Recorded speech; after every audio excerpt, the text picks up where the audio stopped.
Allahumma salli wa sallim wa barik ala Sayyidina Muhammad wa ala alihi wa ashabihi wa li baitihi wa dhurriyyatihi ajma'in.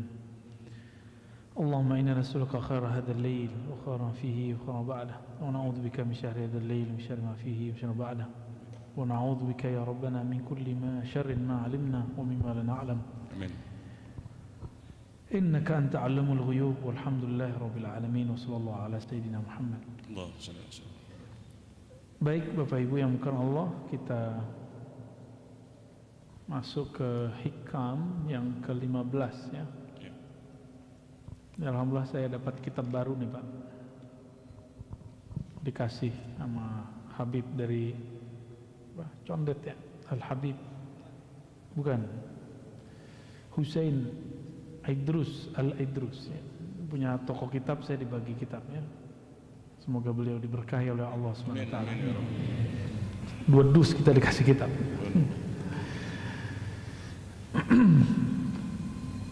Kita masuk ke hikmah 15, bunyinya mimma yadulluka ala wujudi qahri subhanahu an hajabaka anhu bima laysa bimawjudin ma'.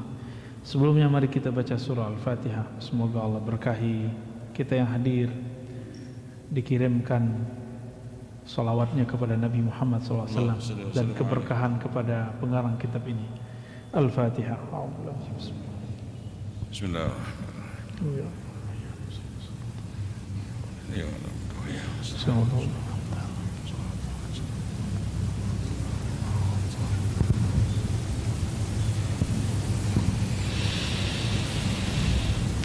Mimma yadulluka ala wujudi qahri,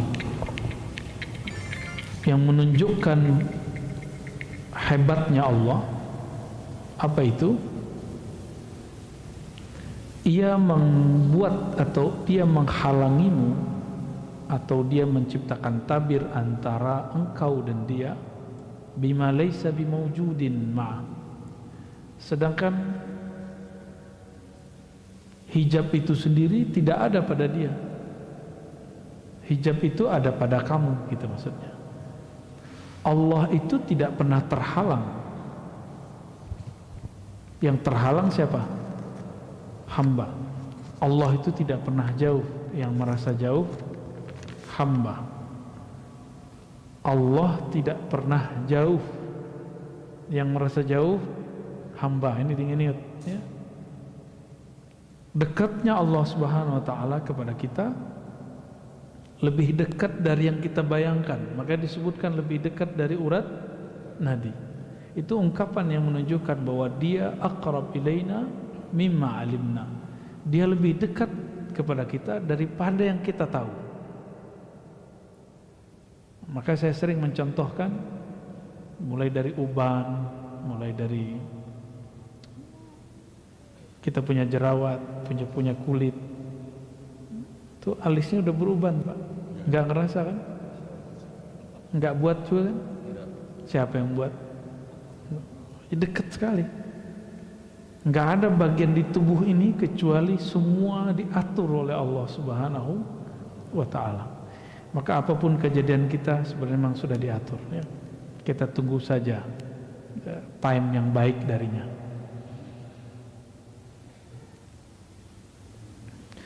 Sebelum Allah menciptakan alam,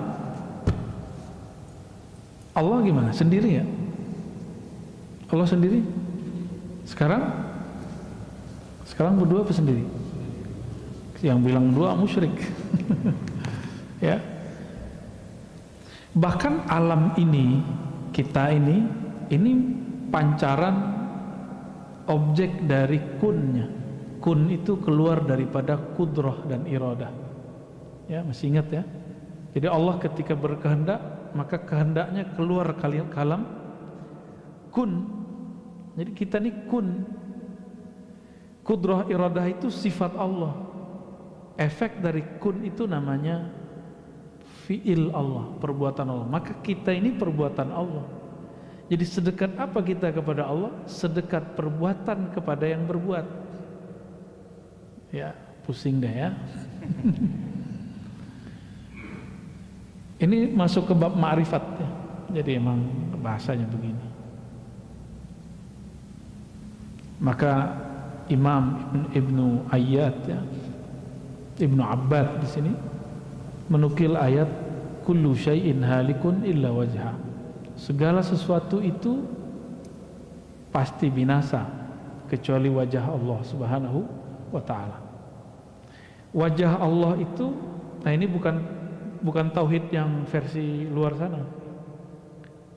Istilahnya sama, maknanya berbeda. Wajah Allah pada zatnya, jadi wajah itu artinya menghadap. Apabila Allah menghadap ke wajahnya disebut uluhiyah. Jadi apa yang ada pada zatnya? Keesaan. Allah Maha Esa. Lalu wajah Allah pada makhluknya itu namanya ciptaan. Maka ciptaan ini yang tidak menghadap kepada Allah, dia akan binasa. Walaupun sekarang dia misalnya jadi orang hebat, tapi jika dia tidak berhadap kepada Allah, dia akan hancur. Kullu syai'in halikun illa wajha. Segala sesuatu akan binasa kecuali wajahnya. Boleh diartikan yang menghadap kepadanya. Kita sholat, tapi kalbu kita nggak connect kepada Allah, itu sholat habis nanti. Gitu maksudnya ya. Ketika kita sedekah lalu tidak menganggap sedekah ini hartamu ya Allah, rezeki darimu, maka aku kembalikan kepada hambamu, itu langsung dia kekal. Sederhana ya? Sederhana penjabarannya. Apalagi zikir. Bapak zikir pengen sakti atau ingin mendekat kepada yang maha sakti? Kalau ingin mendekat langsung dia kekal. Berarti zikirnya dihadapkan kepada wajahnya, wajah rububiyahnya. Jadi rububiyah itu adalah menghadapnya makhluk kepada sang khalik. Itu disebut wajah rububiyah ya. Maka makhluk yang menghadapkan hatinya kepada Allah, menghadapkan ruhnya kepada Allah, Allah akan kekalkan dia dengan nikmat surga, khalidina fiha ya. Di dalam Sahih Bukhari itu, Sahih Muslim juga ada sebuah riwayat Nabi pernah bersyair dengan syair-syairnya orang-orang dahulu. Jadi Nabi ini suka bersyair. Jadi kalau orang sekarang berdendang lah. Kata beliau, asdaqu baitin qalatis syu'ara. Bait-bait syair yang bagus, yang terbaik, yang dikalamkan syu'ara itu kalam labid. Apa kata labid? Ala kullu syai' ma khalallahu batil. Ketahuilah segala sesuatu selain Allah itu batil. Ketahuilah segala sesuatu selain Allah itu batil. Maka niat kita benar apa enggak? Kalau emang karena Allah, dikekalkan oleh Allah Subhanahu wa ta'ala. Ala kullu syai'in ma khalallahu batil. Ketahuilah segala sesuatu selain Allah batil. Ini diartikan oleh Imam Ibn Arabi dengan wahdatul wujud. Dan banyak ulama salah faham di situ. Karena tidak semua ulama itu mengalami pengalaman ruhani. Seperti Ibnu Taimiyah, dia mengatakan Ibn Arabi itu sesat karena mengatakan bahwa Allah bersatu dengan alam. Ya, itu keliru. Ibn Arabi nggak ngomong gitu. Ibn Arabi ngomong wujud yang hakiki cuma wujud Allah. Wujud hakiki itu wujud yang mana dia ada dengan dirinya sendiri. Kita lahir aja dilahirin, enggak? Allah enggak. Lam yalid walam yulad. Ala kullu syai'in ma khalallahu batil ya. Segala sesuatu selain Allah batil, maka di mana saja, apa saja yang di dalamnya tidak ada nama Allah, dia batil.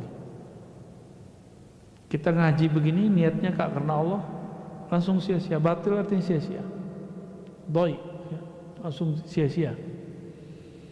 Jadi semoga Allah luruskan niat kita semua, termasuk niat saya juga ya. Bapak bangun masjid, kalau karena Allah, di saat bangun Allah bangun di surga, gitu.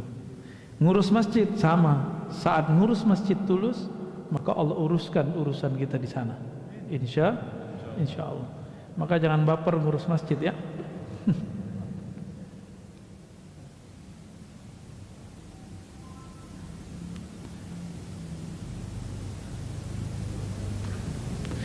Imam Abul Hasan Syazili pernah ngomong begini, inna lananzur ila Allahi bi basaril imani wal iqan. Kita memandang kepada Allah dengan pandangan iman dan yakin, maka kita nggak perlu dalil. Jadi orang yang minta dalil, bukti, berarti dia kurang percaya kepada Allah. Nastadillu bihi alal khalq, hal fil wujudi syai'un siwal wahidil haqq, fala narahu in kana walubda fanarahum kal haba' fil hawa in fattashtahum lam tajidhum syai'a.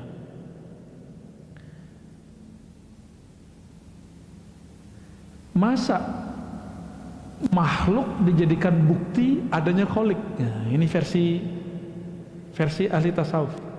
Ya, kita boleh garis ya. Ahli kalam atau ahli akidah disebut dengan mutakallimin ya. Mutakallimin. Ahli kalam atau orang-orang yang sibuk dengan dalil-dalil. Ini sama aja, mau aliran Asy'ariyah, mau aliran Ibnu Taimiyah sama. Mereka membutuhkan dalil. Dalil itu ada dalil teks, ada dalil alam atau ciptaan. Mana dalil ada Allah? Qul huwallahu ahad. Itu teks. Ayat sekian nomor sekian. Lalu ada orang berdalil dengan ciptaan. Apa bukti ada Allah? Apa bukti ada Allah? Ada ciptaan. Nah, ini versi mutakal. Jadi dia kemudian mengatakan karena ada ciptaan berarti ada Allah yang mencipta. Versi siapa? Oke. Kalau ahlul azwaq atau orang ihsan, ahli ihsan, nggak begitu. Allah lah dalil bahwa dirinya ada, bukan alam. Apa dalil Allah ada? Allah itu sendiri. Apa bukti madu itu enak? Cobain aja sendiri. Gitu. Nggak perlu pakai dalil gula, gitu nggak perlu. Apa bukti bahwa air apa? Senangnya apa? Air kelapa. Air kelapa menyegarkan. Coba minum sendiri. Nggak perlu pakai misalnya perbandingan. Nah, orang-orang ini ahli kalam dia butuh analog. Maka dia menganalogkan di sini, buat teori-teori, disebut kias. Buat kias-kias di sini. Dan Allah memang mengajarkannya, membolehkannya. Ya, boleh kita berdalil dengan qiyas. Allah kan nyuruh. Gitu. Law kana fihima apa? Seandainya di dalam pada langit dan bumi itu ada lebih dari satu Tuhan atau ada dua Tuhan, maka dia akan rusak misalnya gitu. Nah, ini bentuk-bentuk silogisme yang Allah buat di Quran. Jadi apa bukti Allah ada? Ya Allah itu sendiri. Nggak perlu pakai. Nah, kita mau misalnya bapak-bapak ini mau ngelamar seseorang, nanya ini orang baik nggak sih? Karena kita nggak dekat sama dia, nggak menyaksikan, kita minta tolong orang bercerita. Berarti kita cari dalil. Kalau udah ketemu orang ini gimana? Nggak perlu nanya orang lagi, ya bener nggak?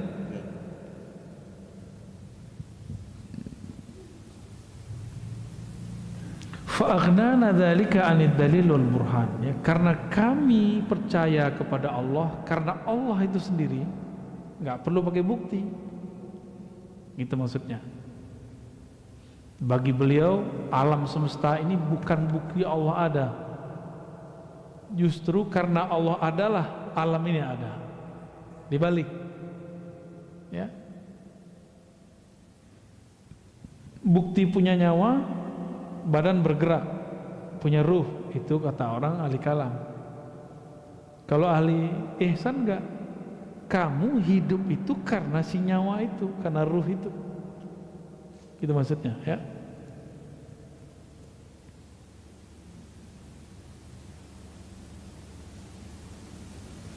Wa qala aidan radhiyallahu ta'ala anhu qawiya 'alai syuhud marratan fasaltu wa yastura dhalika 'anni faqila law sa'altu ma sa'alahu Musa kalimuhu wa isaruhu wa Muhammad safiyyu sallallahu alaihi wasallam lam yaf'al lakin salhu ayyukawwiyaka fasaltuhu faqawwani.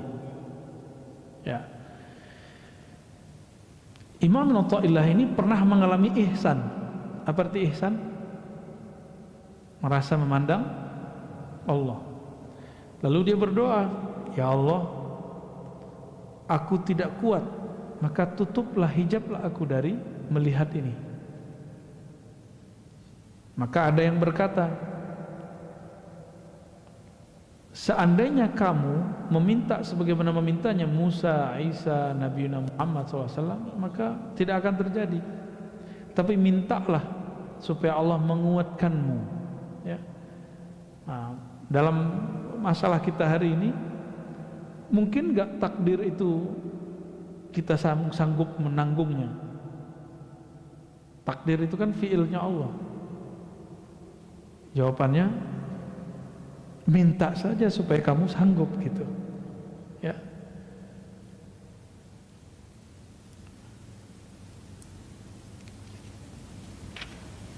Wah, ini agak panjang di sini nih, ya.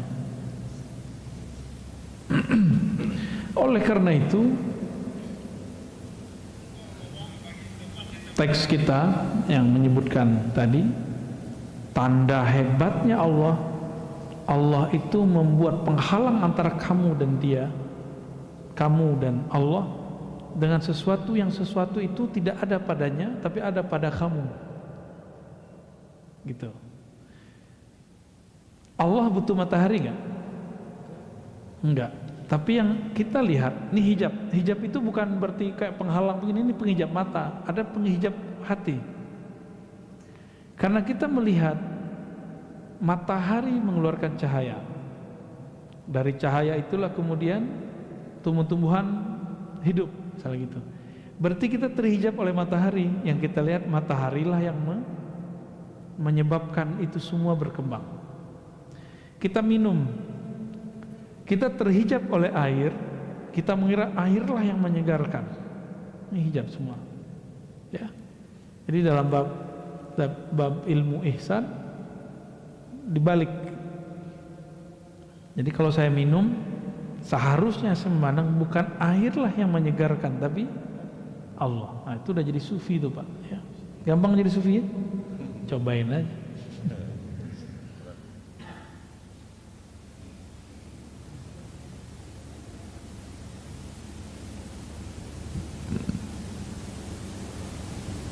Nah, maka ada ungkapan Ibn Arabi, man syahidal khalqa la fi'la lahum faqad faz.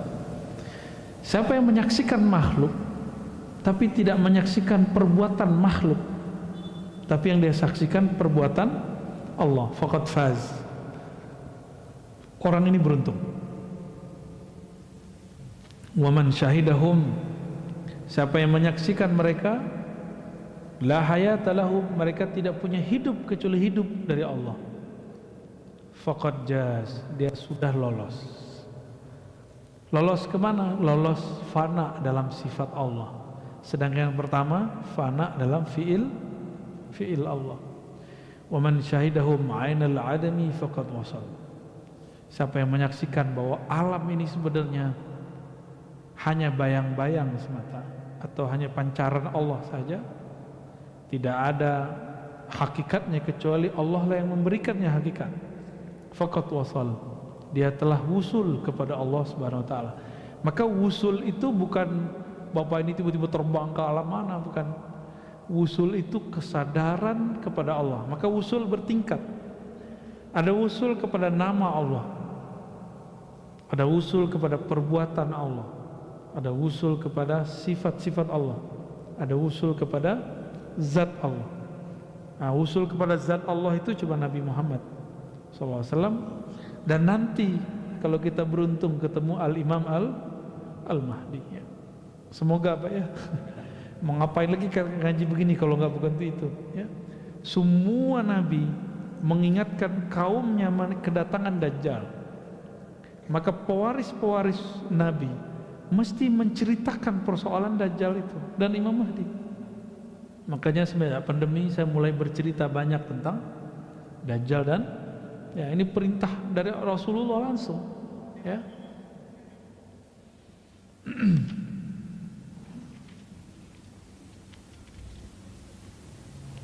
Wah, habis ini panjang Pak, tapi intinya sama ya. Ya, intinya sama. Nah, itu kita skip aja ya. Isinya sama. Jadi jangan bayangkan Allah itu terhijab. Yang terhijab siapa? Kita. Karena cara pandang kita. Bapak kalau masih menganggap air yang menyegarkan masih terhijab. Bukan berarti kita nggak perlu minum air. Justru saat meminum air itulah pakaikan adab. Ya Allah, dengan namamu aku mau minta kesegaran. Gitu. Bukan berarti kita nggak akan minum obat. Justru kita berdoa, ya Allah, ini obat kata dokter. Rasul mau memerintahkan aku untuk berobat, maka aku berobat. Tapi aku tahu kesembuhan darimu ya Allah. Kayak gitu. Jadi bermanja-manjalah dengan Allah Subhanahu wa ta'ala. Man taraka minal jahli ya, kita lanjut. Tidaklah meninggalkan kejahilan syai'an sedikit pun, man arada, siapa yang berkehendak menginginkan, ayyuhditsa fil waqti ghaira ma azrahu Allah fi, agar terjadi suatu misalnya khusyuk gitu ya, atau merasakan getaran-getaran kolbu, atau pengen misalnya mi'raj gitu, tapi sebelum saatnya, pengen jadi mursyid sebelum saatnya, itu gawat itu ya. Pengen jadi mursyid nggak Pak?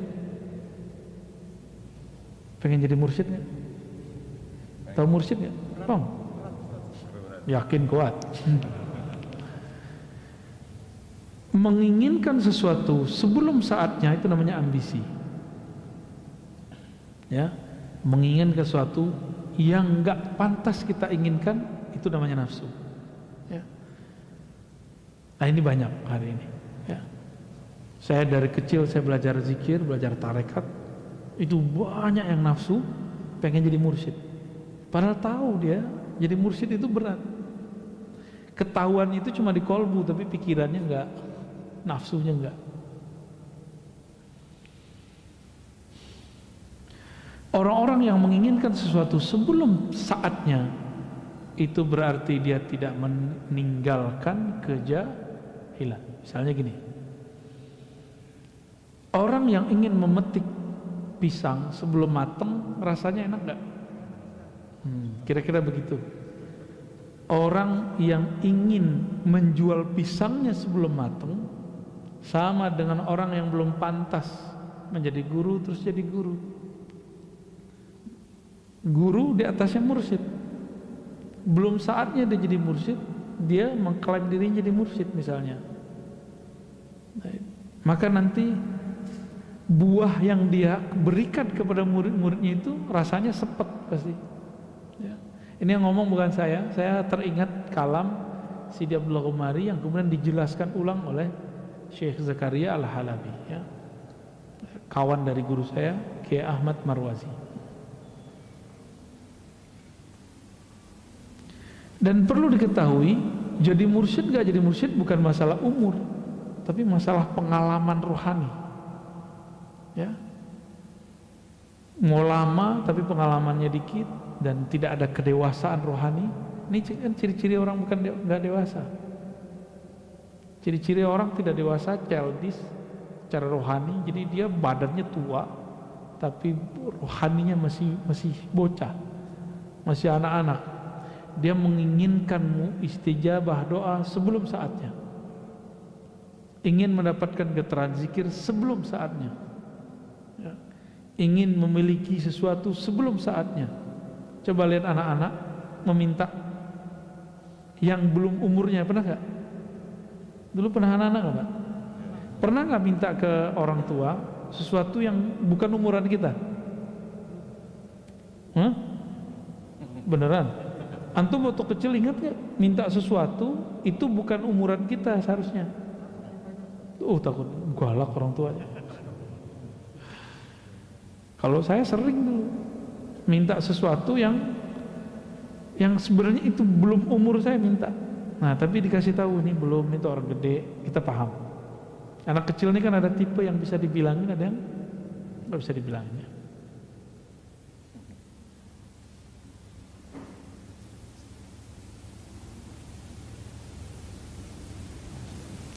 Nah, ini banyak kali ini ya, orang-orang nggak sabar, ya, nggak sabar dengan kondisinya. Yang pengen menikah sebelum saatnya, pengen punya anak sebelum dikasih, akhirnya jadi ya, yang belum dapat anak ya sudahlah, berarti memang antum belum jatah dapat anak, udah selesai itu ya. Sederhana sekali. Hikmah yang ke-18, berapa di situ? 25. Di kitab saya 18 ya. Yang panjang tadi digabung. Ihalatukal a'mala ala wujudil faragh min ru'unatin nafs. Ya, 26 di situ ya. Ciri-ciri orang, kalau bahasa Jawanya apa? Goblok. Kalau bahasa sini apa? Bodoh. Jahil. Ya, PA. Wah, itu bahasa ente tuh.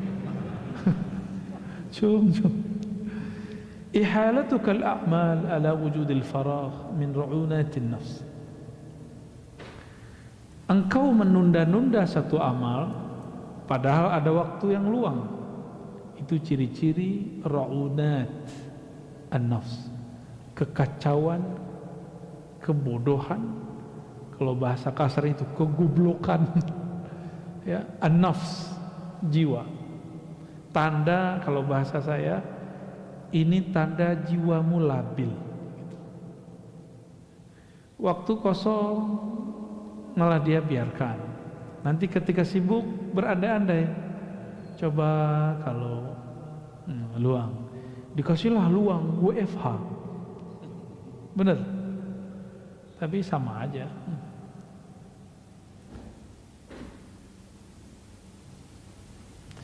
Waktu yang paling berharga untuk kita sekarang adalah waktu dunia.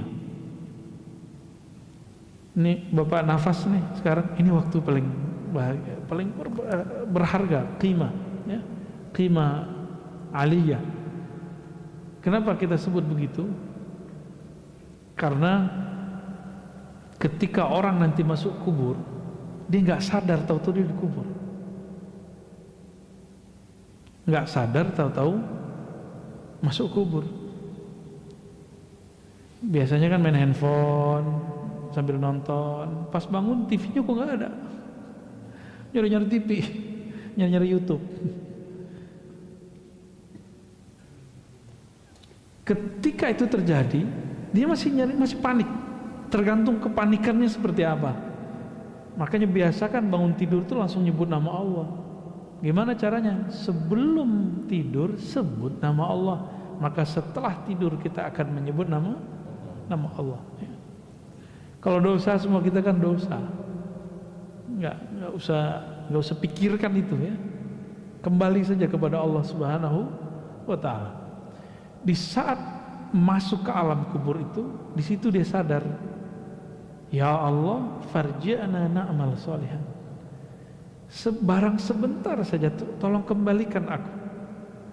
Berarti waktu yang ada sekarang ini yang disebut berharga faragh. Jadi ketika beliau mengatakan ihalatukal a'mal, kamu menunda amalmu saat kamu masih bisa nafas di sini, masih bisa hidup di dunia, ini pertanda jiwamu kacau, jiwamu tidak dewasa. Jadi nggak ada cerita lagi ya, malam nanti sudah harus witir minimal ya, tahajud lah kalau bisa. Kalau ketinggalan kotor, nggak ada cerita lagi, harus mulai kemudian beramal yang banyak. Dan amal yang paling bagus amal kolbu. Amal kolbu ada dua, ngaji dan membuang sesuatu yang buruk dari kolbu. Dua aja amal kolbu.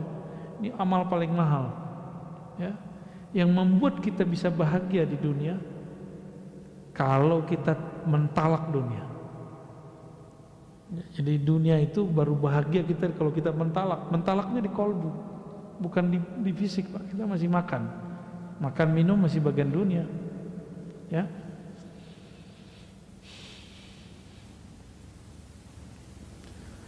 Maka orang-orang yang melalaikan masa-masa di dunia ini, itulah orang yang paling kacau jiwanya, ya, paling labil jiwanya.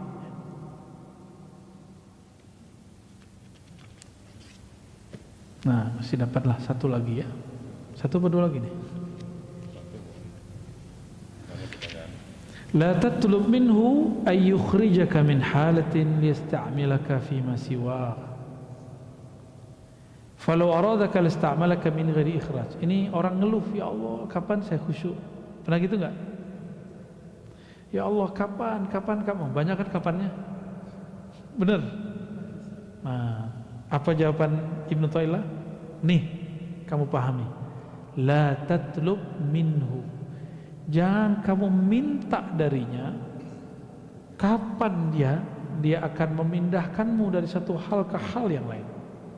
Karena jika dia mau, belum kamu mau, kau sudah pindah. Gitu. Itu maksudnya. Sebelum engkau mau, Allah akan pindahkan dirimu. Falau aradaka lasta'malaka min ikhraj, tanpa perlu kemudian terjadi ujian-ujian berat. Ya. Wali-wali Allah ini kan misterius. Ada orang jadi wali karena dia cuma mengasih makanan anjing. Ada yang jadi wali karena dia cuma minggirin batu atau duri dari jalan. Ternyata wali itu sederhana. Orang yang mengambil sifat-sifat Allah lalu dia kemudian tancapkan dalam dirinya. Allah itu punya sifat rahmah, penyayang, benar. Maka dia menyayangi makhluk. Ini jalur pintas jadi wali Allah. Mau jadi wali Allah? Ya maulah kita ya. Dengan menyayangi semua makhluk, ya.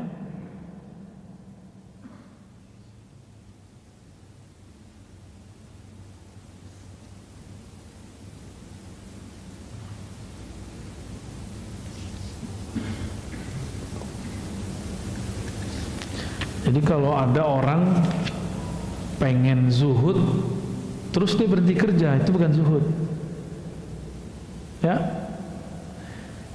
Buktinya apa? Antum ketika tidak bekerja kepikiran duit mulu, itu tanda-tanda zuhudnya nggak benar. Ciri-ciri orang zuhudnya benar, dia udah nggak mikirin duit. Duit datang cari dia. Dia nggak nyari duit, duit nyari dia. Akhirnya tidak ada kemudian gangguan dalam dirinya masalah rezeki. Itu baru zuhud, ya. Gimana? Itu nggak berat kalau pakai hati, tapi kalau pakai ini berat. Jadi kajian hikam itu jadi berat kalau antum pikir-pikirkan. Tapi kalau antum pakai rasa, saya rasain dulu, itu nanti ketemu, ya. Saya dulu berpikir, kapan saya bisa baca kitab ya?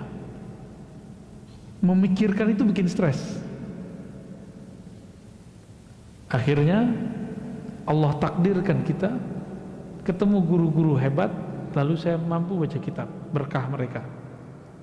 Tanpa saya kepikiran ini. Jadi nggak mikirin waktu. Nah, kalau orang-orang yang coba kalau saya bisa baca kitab kayak kamu, nah ini namanya ngandai-ngandai. Berandai-andai itu bagian daripada was-was syaitan. Ini hati-hati nih ya. Dapat banyak Pak, kita dikit-dikit aja. Ma aradat himmatu salik an taqifa indama kushifa laha illa wa nadathu hawatiful haqiqah allati tatlub amamak.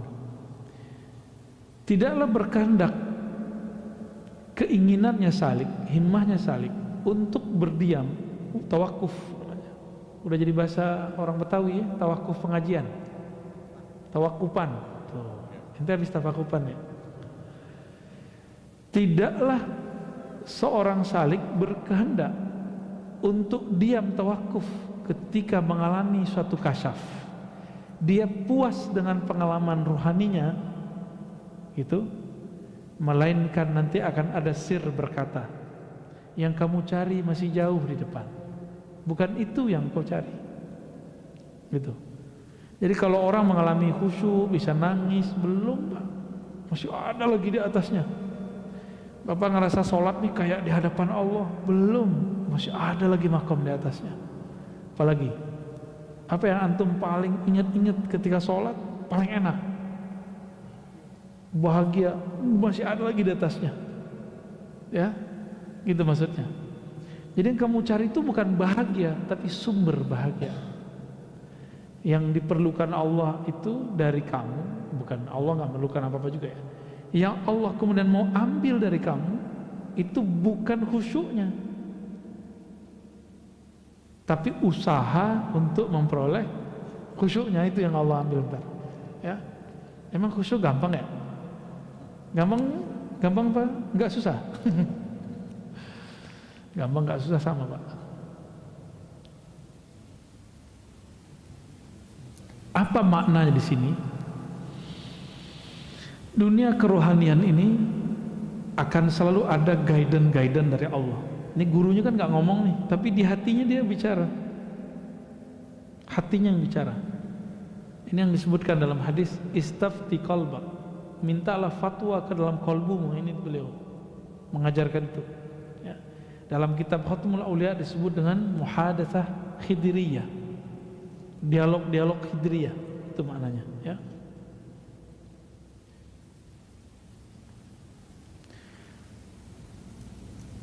Maka di sini Imam Shustari namanya mengatakan fala taltafit fis sayri ghairan fa kullu ma siwallahi ghairun fattakhidh dzikrahu hisnan. Jadi kalau kita sampai di melewati satu perjalanan, tujuan kita mau ke Bandung, pas di tol jalannya bagus nggak, pemandangannya bagus nggak, berhenti nggak di situ?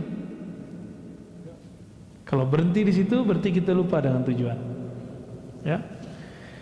Nabi mengatakan kun fid dunya ka'abiris sabil, hendaklah kamu berada di dunia seperti orang yang abir itu yang melewati, sabil jalan ya, anak jalanan, musafir. Maksudnya apa? Bapak pernah ke luar negeri pasti sebagian. Kalau ke luar negeri bawa banyak koper gimana? Nggak usah ke luar negeri, beda provinsi bawa koper banyak-banyak, ribet nggak? Itu koper, ada koper tanah, koper rumah, koper rekening, koper apa lagi tuh? Koper kontrakan ya, kosmetik. Ini kopernya isinya tanah. Kita kalau kebanyakan tanah, Bapak itu mau pindah alam susah bawanya, karena tanahnya mau dibawa gimana? Berat Pak. Rumah tuh. Jadi yang punya tanah tuh wakafin lah, segera kemana kayak diwakafin ya. Yang diem tanahnya wakafin ke orang, wakafin ke masjid, ke yayasan, ke pesantren ya, segera Pak. Keburu mati ditanyain semua. Dan mengerikannya di sana, kekayaan kita itu diperiksa. Kalau biasa mungkin setengah hari, sehari. Nabi Sulaiman itu 2000 tahun. Itu ukuran dunia 2000 tahun, di sana 2 hari. Tapi kalau kita diperiksa orang sekian jam, gimana perasaannya Pak? Pernah nggak? Lamanya bukan main itu. Oleh karena itu, apabila kita mengalami pengalaman spiritual, jangan asik dengan itu. Pengalaman spiritual ini anggap saja hiburan, busyra. Ya. Maka saya nggak sibuk-sibuk amat dengan pengalaman mimpi segala macam, tapi beberapa yang perlu diceritakan kita ceritakan. Ya. Wala tabarrajat zawahirul mukawwanat illa nadathu haqa'iquha innama nahnu fitnatun fala takfur. Ketika seseorang tersilaukan oleh suatu kejadian, suatu pengalaman, ini biasanya orang kalau belajar zikir ada rasa merinding-merindingnya, nangis-nangisnya, apalagi hangat-hangatnya. Rasa-rasa itu semua bukan itu yang kita cari, karena itu masih makhluk. Kalau masih ada rasanya, kalau masih ada hangatnya, zinginnya, semua itu makhluk. Ya. Jadi Allah bukan panas, dingin. Allah bukan ketika kita zikir itu nangis, itu bukan Allah, itu kita. Baik. Nanti kan kalau kita bilang, kalau kita zikir, Allah itu bisa nyandain sebenarnya. Apa kata Allah? Ya kamu, aku kan gak pernah kemana-mana, ngapain dipanggil-panggil? Ya, zikir, ya Allah, Allah, Allah, Allah. Allah ngomong, aku bersamamu dimanapun engkau berada. Maka sebenarnya zikir-zikir kita itu tidak pernah membuat kita jadi wali. Zikir itu haknya badan, haknya kolbu. Yang membuat seseorang jadi wali jika di dalam dirinya ada rahmat Allah. Mau jadi wali kan? Biar gampang jadi wali. Minimal jadi wali murid ya.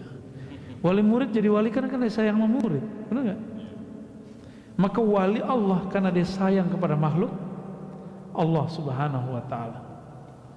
Nah, setiap kali terjadi pengalaman-pengalaman yang menghalangi kita kepada Allah, maka berkatalah hakikat-hakikat ini, kami ini hanya ujian, janganlah engkau kufur. Innama nahnu fitnatun, kami ini hanya ujian, fala takfur, jangan kufur. Ya, ini hati-hati di situ.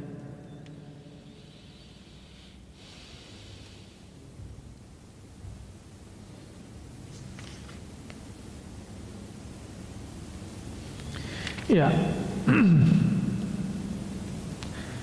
orang ketika dia belajar ilmu kerohanian, di kolbunya belum dibersihkan Pak. Misalnya perasaan pinter. Nah, hati-hati ya, perasaan merasa suci. Terus antum belajar zikir, ini belum dibenerin. Nanti zikirnya nambah, merasa sok sucinya nambah. Bahaya nggak tuh? Kita belum sembuh dari penyakit sombong. Tambah ilmu, tambah sombong nggak? Tambah sombong. Ya, nah, ini hati-hati di sini.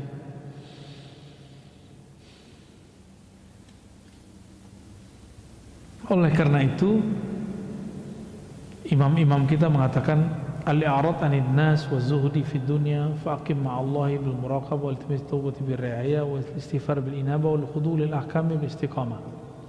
Jadi yang harus kita lakukan adalah menghindar atau berpaling dari dunia. Nanti dunia yang ngejar. Nanti Bapak sampai capek sendiri ngumpulin dunianya. Ya. Dunianya ustadz apa?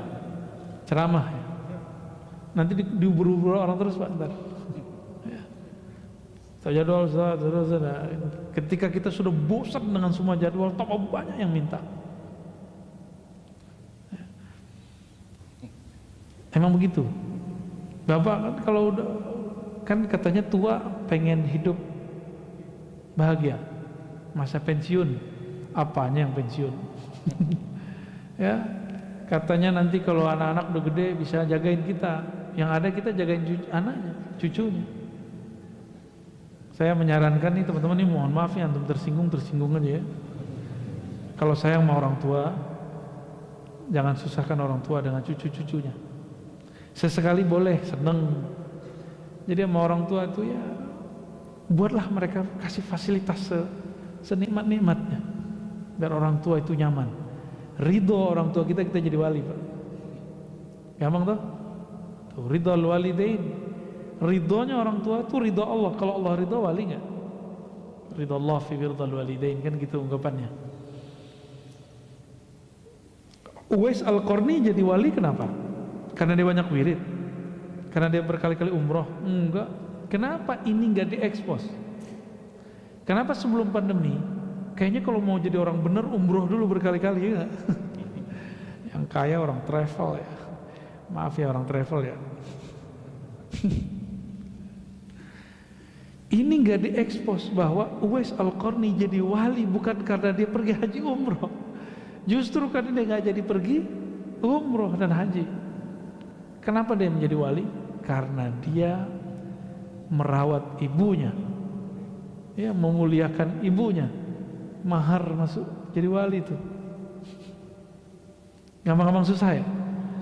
Ya enaknya ngomongin doang. Ntar kalau sudah ketemu orang tuanya bingung. Wah masih ada. Cukup. Cukup lah ya, udah dapat banyak ini. Ada pertanyaan, titipan pertanyaan Ustaz. Ya. Assalamualaikum warahmatullahi wabarakatuh. Ada pertanyaan Ustaz, meluruskan stigma negatif kepada tasawuf. Ada yang bilang ini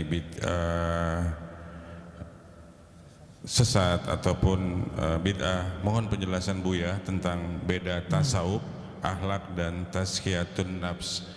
Yang kedua, apakah tasawuf harus bertorikoh? Yang ketiga, torikoh itu apa? Dan torikoh dalam istilah itu ada suluk, ada baiat, ada talqim. Mohon dijelaskan Ustaz. Terima kasih.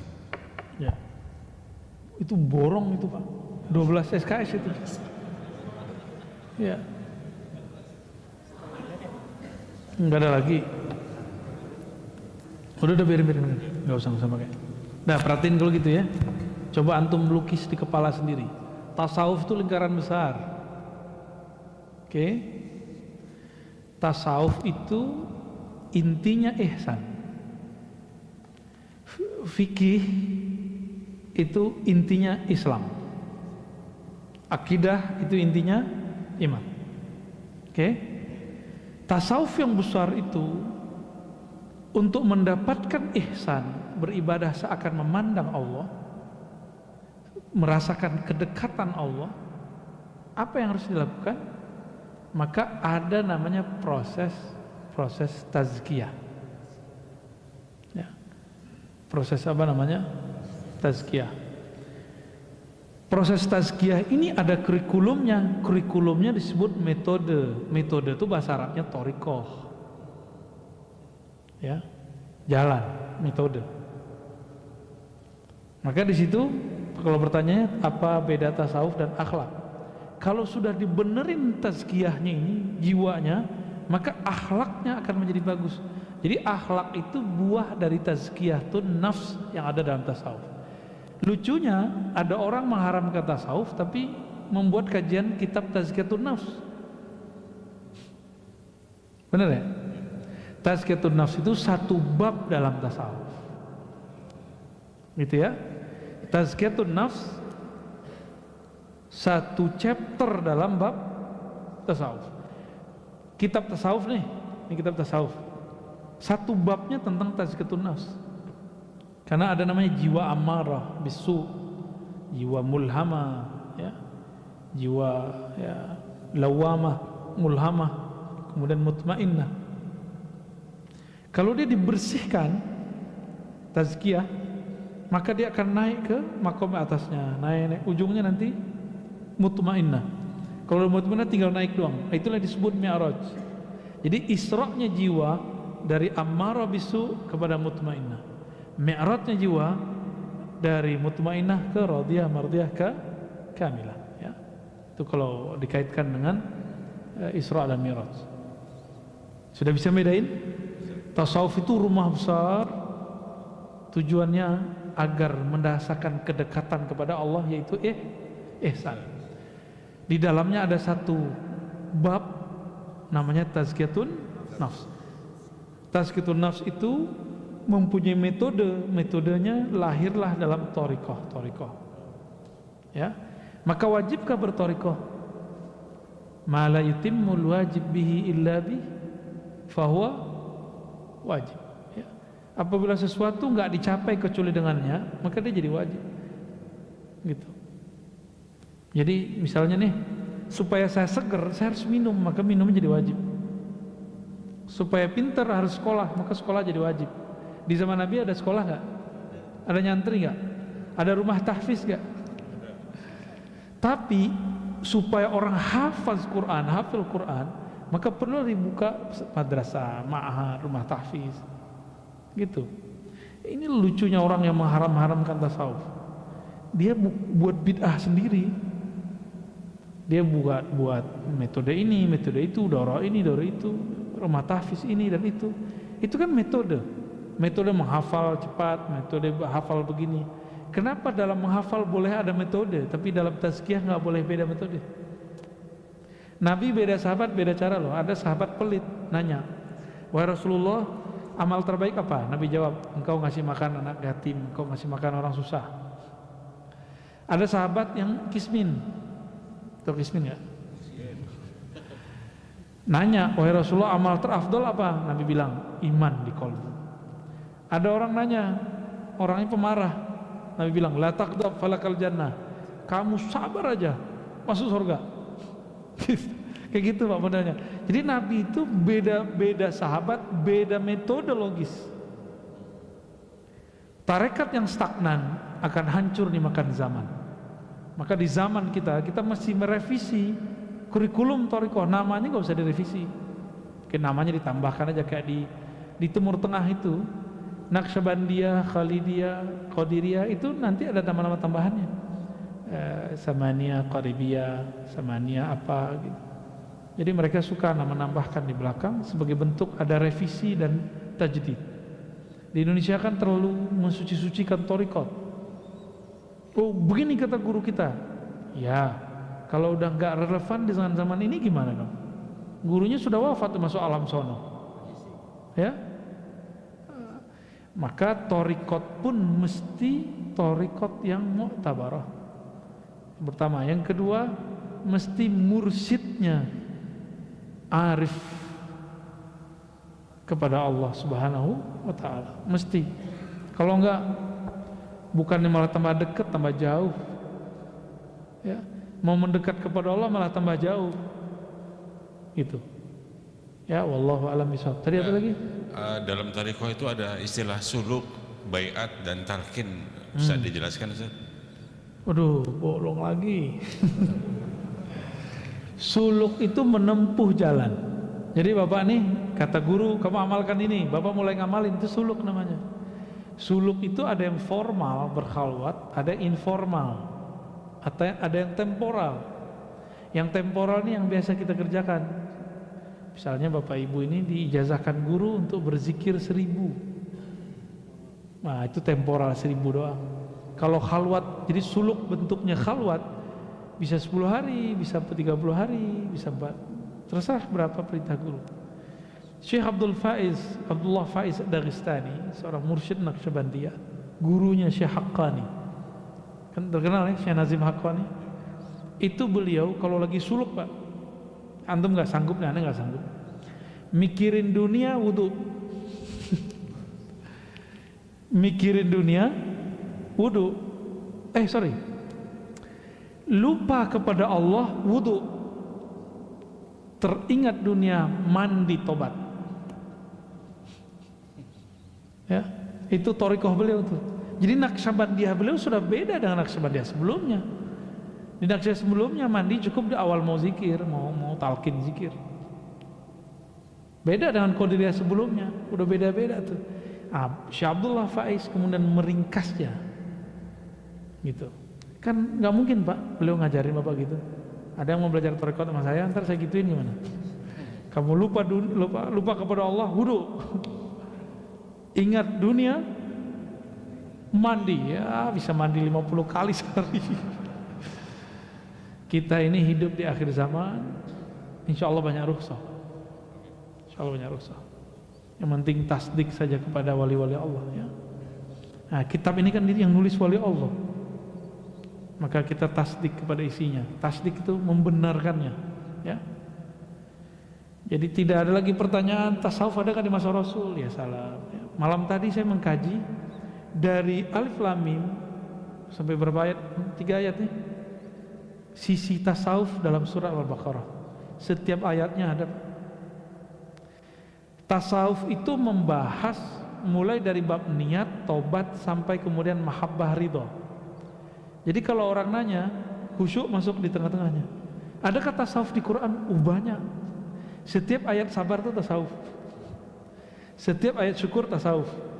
Setiap ayat ikhlas tasawuf. Setiap ayat-ayat yang menyebutkan amal ruhani, maka itu tasawuf. Gitu ya? Paham ya? Jadi masih mau nanya, ada tasawuf nggak di Quran? Ya itu. Beres, cukup. Ustaz, ada satu lagi nih Ustaz. Cukup, ada satu lagi. Pertanyaan. Assalamualaikum dari Pak Taufik. Dalam menyebarkan dan menyampaikan agama Islam, dahulu Rasulullah telah memberikan dakwah suri tauladan tentang cara-cara berdakwah, menjalankan 3 kaidah berdakwah: hikmah, mauizah hasanah, kemudian mujahadalah billati ihsan. Pertanyaannya, fenomena yang terjadi sekarang, banyak ustadz yang tidak menjalankan kaidah dakwah yang dicontohkan Rasulullah. Kira-kira kenapa dan kenapa bisa terjadi? Yang kedua, hadis Bukhari mengatakan sampaikanlah walau 1 ayat, yang artinya kita semua pun juga dianjurkan untuk bisa berdakwah walau cuma menyampaikan 1 ayat. Yang pertama saya udah lupa. Fenomena yang terjadi sekarang, banyak ustadz yang tidak menjalankan kaidah dakwah. Ya, cukup. Terus yang kedua, hadis Bukhari tadi sampaikan walaupun 1 ayat, dianjurkan untuk bisa berdakwah walaupun cuma menyampaikan 1 ayat. Mohon tips dan ilmunya untuk bekal kita dalam belajar berdakwah walau menyampaikan 1 ayat. Sekarang mah gampang Pak, ada video dakwah, sebar video aja. Ya, dai-dai yang tidak dididik oleh gurunya, mursyidnya, maka mereka yang mendidiknya syaitan. Ya. Dai-dai yang dididik gurunya kan punya guru terus bersambung ke Rasulullah, pasti ada sifat yang mengalir ke dalam dirinya.